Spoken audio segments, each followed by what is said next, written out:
Okay. I want to ask you, because you are the closest person probably on the planet to Oprah.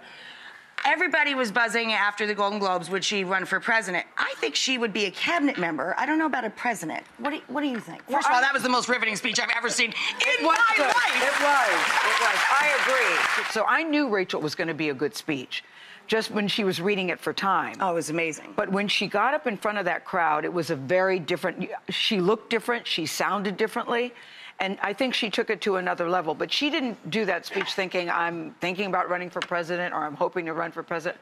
But it just resonated so with people because everybody's because they were so moved, yes. right? Yep. And they had that believe electric her. feeling. They believe her. Yep. She's all about healing and unification, and you could feel authenticity. that. And so she wanted to do a speech that would meet the moment of the Me Too movement.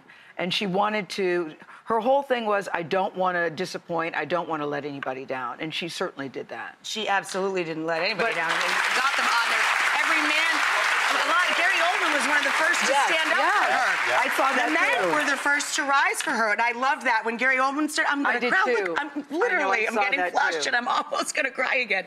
I thought it was so beautiful when he stood up first. Do I think she'd be a great president? I absolutely do. But I think if you're running for president, nobody should have to convince you to do it. It should be something No, it has that you to be feel. organic. And so only she can make that decision. But I thought, you know what? I could see her going for that cabinet post, so I could see her. If she was going to do it, she would go for the whole She'd go for the whole She's not trying to be no cabinet member. Oh, no. I don't know. Secretary of State wouldn't be too bad.